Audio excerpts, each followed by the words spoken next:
BA प्रथम semester. दो कलाकार कहानी जिनकी लेखिका है मनु भंडारी। उनका जीवन परिचय डिस्क्रिप्शन बॉक्स में दिया हुआ है, वहां से आप उसकी सहायता ले सकते हैं। कहानी का सारांश कुछ इस प्रकार है। यह कहानी है दो सहेलियों की जो एक साथ कॉलेज में पढ़ती थी। दोनों एक ही साथ एक ही हॉस्टल में एक ही कमरे में रहती थी। एक का नाम था अरुणा और दूसरी का नाम था चित्रा। चित्रा अरुणा को रूनी कहकर पुकारती थी। चित्रा चित्र बनाने में निपुण थी। उसको चित्र बनाना बहुत अच्छा लगता था और अरुणा छोटे छोटे बच्चों को पढ़ाती थी। एक छोटी सी पाठशाला बना रखी थी जिसमें वे आसपास के सभी बच्चों को मुफ्त में पढ़ाती थी। उसको समाज सेवा करना अच्छा लगता था, लेकिन चित्रा उसके विपरीत थी। उसको ये सभी पसंद नहीं था।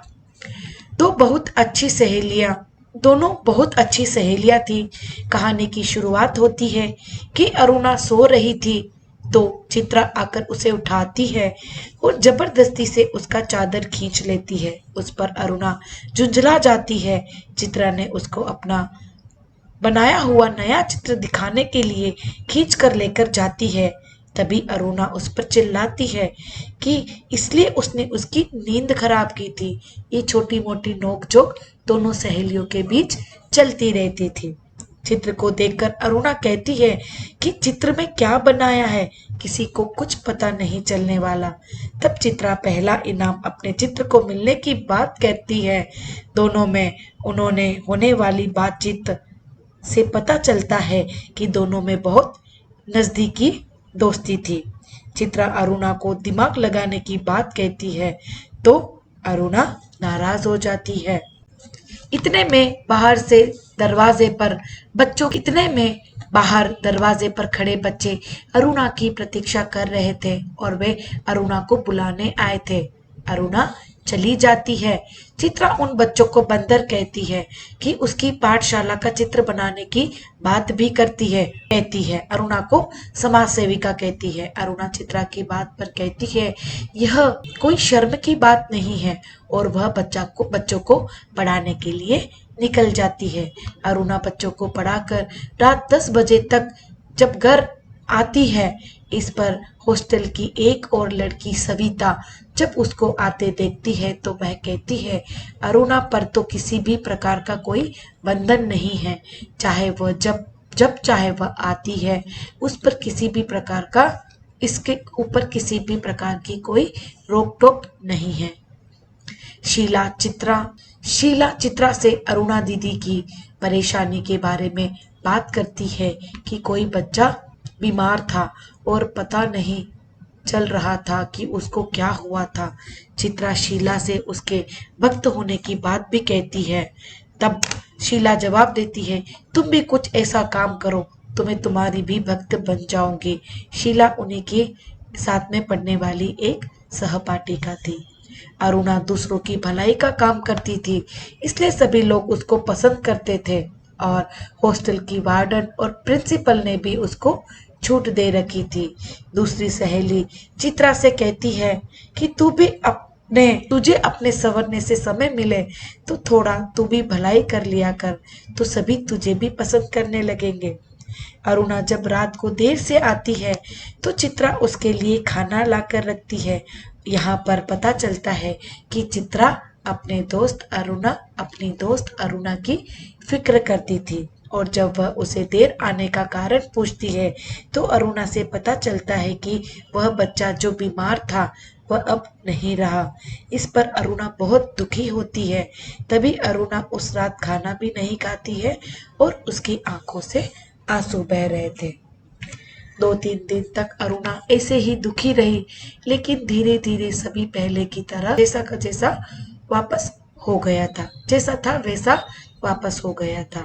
जब कभी अरुणा नहीं आती या देर हो जाती आने में तो चित्रा परेशान हो जाती थी। थोड़ी देर में जब अरुणा आती तो वह खुश हो जाती थी। चित्रा के द्वारा पता चलता है कि मनोज की चिट्ठी आती है। चित्रा मनोज के खत के बारे में बताती है कि उसके खत में मात्र लेक्चर की बातें ही होती है। अरुणा को पिता का भी पत्र आता है। उसमें लिखा था कि जैसे ही यहाँ का कोर्स समाप्त हो जाएगा मैं विदेश जा सकती हूँ। चित्रा कहती है, तू तो धनी बाप की औलाद है, जो तुम चाहो वह होगा। चित्रा चाहती थी कि एक दिन वह सबसे बड़ी चित्रकार बने और उसको गुरुजी भी यही कहते थे। अरुणा चित्रा से निर्जीव चित्रों को बनाने की बजाय दो चार जिंदगी बनाने की बात भी कहती है। इतना क्योंकि चित्रा इतना तो कर सकती थी, वो इतना करने में समर्थ थी। इस पर चित्रा का विचार था कि ये काम तो तुम्हारे और तुम्हारे मनोज के ऊपर ही छोड़ दिया है।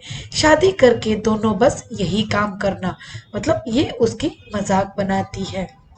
उसका मानना था कि अरुणा ने 10-20 लोगों को पढ़ाकर नौकरी लगवा दी तो इससे क्या गरीबी मिट जाएगी। इससे पूरे समाज का ढांचा नहीं बदला जा सकता।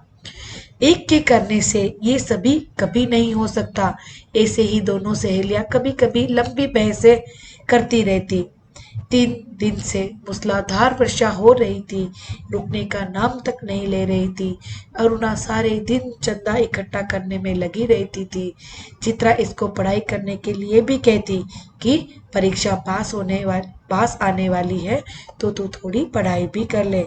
वह चित्रा की बात सुने बिना स्वयं सेवकों के दल के साथ उनकी सेवा करने के लिए चली जाती है। अरुणा 15 दिन बाद लौटती है। उसकी हालत ऐसी हो गई थी कि मानो वह 6 महीनों की बीमार थी। अरुणा आकर देखती है चित्रा कमरे में नहीं थी, वह अपने गुरुजी के पास गई थी। वह देखती है चित्रा ने 3 चित्र बनाए हैं जो बाढ़ के उन दृश्यों के हैं जो स्वयं अपनी आंखों से देखकर आई थी। वह सोचती है लोगों के खाने रहने के लाले पड़ रहे थे और यहाँ चित्रा को चित्रकारी के अलावा कुछ नहीं सूझता। ऐसे ही सोचते सोचते वह रात में सो जाती है। दूसरे दिन चित्रा अरुणा को देख बहुत खुश होती है और पता चलता है कि वह 1 सप्ताह के बाद हिंदुस्तान छोड़कर चली जाएंगी। दोनों आपस में बातें करती है, कैसे दोनों एक साथ 6 साल से थे और अब दोनों अलग हो जाएंगे। तभी चित्रा कहती है, तू शादी कर ले, तभी भूल जाएगी मुझे कि कोई चित्रा नाम की सहेली थी। लेकिन अरुणा उसकी बातों की तरफ ध्यान देने की बजाय चित्रा के द्वारा बनाए गए सारे चित्र उसकी आंखों के सामने घूम रहे थे और वह उसमें खोई हुई सी बैठी रही। अरुणा और चित्रा दोनों भी बहुत अच्छी दोस्त थी। दोनों की सोच काफी अलग थी, लेकिन उनकी दोस्ती से तो हॉस्टल की सारी लड़कियां ईर्ष्या करती थी। इतनी सोच अलग होते हुए भी दोनों बहुत अच्छी सहेलियां थी। दोनों हमेशा मिलजुल कर एक दूसरे से लड़ती झगड़ती, लेकिन एक दूसरे की चिंता भी करती थी। सभी ने मिलकर चित्रा को शानदार विदाई दी। चित्रा गुरुजी के घर की तरफ चली। शाम होने तक जब वह वापस नहीं आई तो अरुणा चिंतित हो जाती है और सारी लड़कियां भी उसका इंतजार करती है। आने पर अरुणा को बताती है, कुछ ऐसा हो गया था कि मुझे बीच में ही रुकना पड़ा। पूछने पर पता चलता है कि गर्ग स्टोर के पास एक भिखारिनी रहती थी, वहां बैठती थी। वह मर गई और उसके दोनों बच्चे सूखे शरीर से चिपक कर रो रहे थे। उस दृश्य को चित्रा चित्र में उतारने के लिए रुक गई थी, इसलिए उसको आने में देर हो गई थी। सभी इसके बारे में बातें करते रहते हैं। तभी अरुणा वहां से खिसक जाती है, अर्थात वहां से निकल जाती है। इधर चित्रा के जाने का समय आ गया था, लेकिन अरुणा का कुछ अता पता तक नहीं था। सभी लड़कियां चित्रा को स्टेशन पर छोड़ने आई, लेकिन चित्रा की आंखें अरुणा को ही खोज रही थी कि वह जरूर मिलने आएगी, लेकिन अरुणा नहीं आई। विदेश जाकर चित्रा अपने तन मन से काम में जुट गई और उसकी कला में निखार आता गया। जो भिखारिनी और उसके बच्चों का चित्र था वह प्रशंसा सभी जगह फैल गई। दोनों सहेलियों के बीच कुछ समय तक तो पत्राचार नियमित रूप से चलता रहा, फिर धीरे धीरे कम हो गया। 3 साल बाद जब वह चित्रा भारत आई तो उसका बड़ा जोर शोर से स्वागत किया गया। अपने चित्रों की प्रदर्शनी का आयोजन हुआ था। वहां अचानक उस भीड़ में अरुणा से मुलाकात होती है। अरुणा के साथ 2 बच्चों को देख चित्रा उनके बारे में पूछने पर वह अपने बच्चे बताती है। दोनों बच्चों से चित्रा को मौसी कहकर मिलवाती है। चित्रा दोनों बच्चों को प्यार कर अपने चित्र दिखाने ले जाती है। चित्रा उस चित्र के सामने ले जाती है बच्चों को, जिससे उसको प्रसिद्धि मिली थी। लेकिन बच्चे ऐसी तस्वीर नहीं देखना चाहते थे जिसमें बच्चों की माँ को मरा हुआ दिखाया गया। बच्चे परियों, रानी और राजा के ऐसे चित्र दिखाने के लिए चित्रा को कहते हैं। तभी वहां पर अरुणा के पति आ जाते हैं। अरुणा दोनों बच्चों को पति के साथ घर भेज देती है और चित्रा के साथ बाद में आने के लिए कहती है। तभी चित्रा अरुणा से बच्चों की सच्चाई के बारे में पूछती है कि सच सच बता कि आखिर ये बच्चे किसके हैं, तेरे बच्चे तो नहीं हैं। अरुणा सभी सच बता देती है कि यह उसी भिखारिन के बच्चे हैं जो उस दिन मर चुकी थी। ये सुनकर चित्रा की आंखें आश्चर्य से फटी की फटी रह जाती है। इस पर चित्रा कुछ नहीं बोल पाती। शायद वह कुछ सोचने लग जाती है। यहाँ पर कलाकार दोनों ही सहेलियां ही थी, एक जो चित्रकला में निपुण थी और जो दूसरी जीवन की कला में, जो लोगों को जीवन दान देना उसकी कला थी। इस कहानी की कुछ विशेषताएं हैं। तो सच्ची दोस्ती का उदाहरण दिखाया गया है। सच्चे दोस्त के प्रति चिंता दिखाई गई है। चित्रकला में निपुण बताया है। लोगों के प्रति दया का भाव दिखाया है। पीड़ितों की सेवा करना दिखाया है। जीवन की कला को दर्शाया है। अनाथों को जीवन दान देना यह इस कहानी में बताया गया है। चित्रा का चरित्र चित्रण या चारित्रिक विशेषताएं। पढ़ी लिखी अरुणा के बच्चों को पढ़ाने पर वह चिढ़ती थी। चित्रकला में निपुण थी। अरुणा के खाने पीने की चिंता करती थी। बिछड़ने का दुख होता है अपनी सहेली से। चित्रकला में अपना नाम कमाने का उसका सपना था। अपना पूरा समय अंत में अपना सपना पूरा करती है। कलाकार चित्रकला के रूप में उसको दर्शाया गया है और वह अपनी फ्रेंड से बहुत प्यार करती थी, उससे लड़ती थी, झगड़ती थी, लेकिन वह उसकी चिंता भी करती थी। अब इसकी टिप्पणी के बारे में आप एक एक पॉइंट को, एक एक बिंदु को आप इससे लेकर आप इसको थोड़ा 2-2 लाइन ऐड करके आप इसमें इसके चरित्र चित्रण के बारे में लिख सकते हैं। जैसे चित्रा अरुणा के बच्चों को पढ़ाने से चिढ़ती थी। चित्रा एक पढ़ी लिखी लड़की थी जो हॉस्टल में पढ़ाई करती थी, जिसके दोनों अरुणा और दोनों साथ में एक ही कमरे में रहते थे। अरुणा के खाने पीने की चिंता करती थी, कभी कभी दोनों में बहस हो जाती थी। इस तरीके से आप एक एक पॉइंट को लेकर आप इसके बारे में टिप्पणी लिख सकते हैं। अरुणा की चारित्रिक विशेषताएं। पढ़ी लिखी नायिका थी। बच्चों से लगाव था। बच्चों को पढ़ाना उसको अच्छा लगता था। समाज सुधारक के रूप में बताया है। लोगों के प्रति दयालुता का भाव था। मनोज से प्रेम करती थी। भिखारिनी के बच्चों को जीवन दान दिया था। कलाकार वह थी, लेकिन जीवन की कला उसमें थी।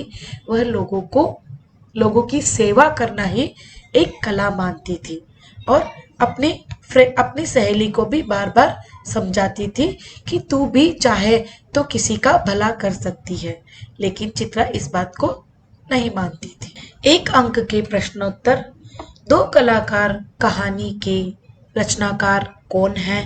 मनु भंडारी। चित्रा अरुणा को क्या कहकर पुकारती है? रूनी। चित्रा क्या करती थी? चित्र बनाने का काम करती थी और साथ में पढ़ाई भी करती थी। यह चित्रा को किसका शौक था? चित्र बनाने का। पाठशाला कौन चलाती थी? अरुणा। कंफ्यूजन का प्रतीक किसे कहा? चित्रा के चित्र को। चित्रा ने किसकी चुटकी ली थी? अरुणा की। दरवाजे पर अरुणा की प्रतीक्षा कौन कर रहे थे? बच्चे। चित्रा किसको बंदर कहती थी? बच्चों को। चित्रा के अनुसार कौन अपने आप को समाज सेविका समझती है? अरुणा। छुट्टी का मूड कब रहता है? रविवार के दिन। ठाठ तो हॉस्टल में बस अरुणा के ही है। यह वाक्य किसने किससे कहा? यह वाक्य सविता ने चित्रा से कहा। हॉस्टल में किसके लिए कोई बंधन नहीं था? अरुणा के लिए। किसका बच्चा बीमार हो गया था? फुलिया दाई का।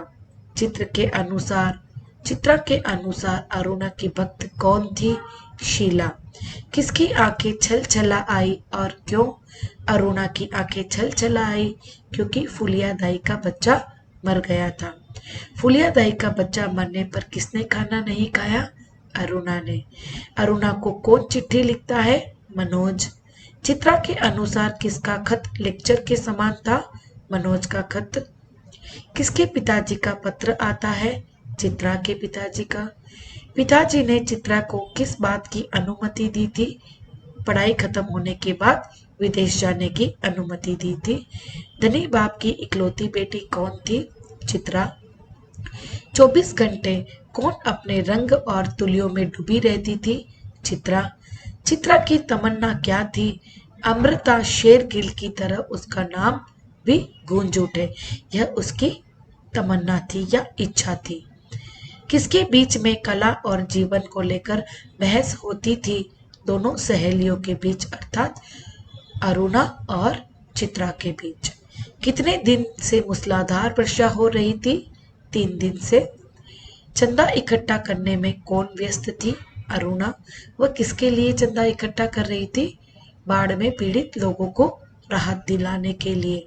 अरुणा कितने दिन स्वयं सेवकों के दल के साथ घर वापस लौटती है? 15 दिन के बाद। 1 सप्ताह के बाद कौन हिंदुस्तान छोड़कर जाने वाली थी? चित्रा। दोनों सहेलियां कितने सालों से साथ रह रही थी? 6 सालों से। चित्रा को गुरुजी के घर से आने में देर क्यों हो गई थी?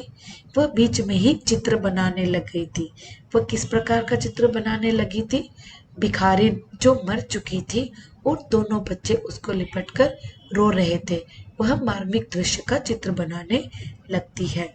भिखारिनी की मृत्यु की बात सुनकर कौन वहां से खिसक गया था अर्थात चला गया था? अरुणा। स्टेशन पर चित्रा किसकी राह देखती रही? अरुणा की। चित्रा का कौन सा चित्र प्रथम पुरस्कार पा चुका था? अनाथ शीर्षक वाला चित्र। चित्रा कितने साल बाद भारत लौटी थी? 3 साल के बाद। प्रदर्शनी में चित्रा की मुलाकात अचानक किससे होती है? अरुणा से। प्रदर्शनी में अरुणा के साथ कौन आया था?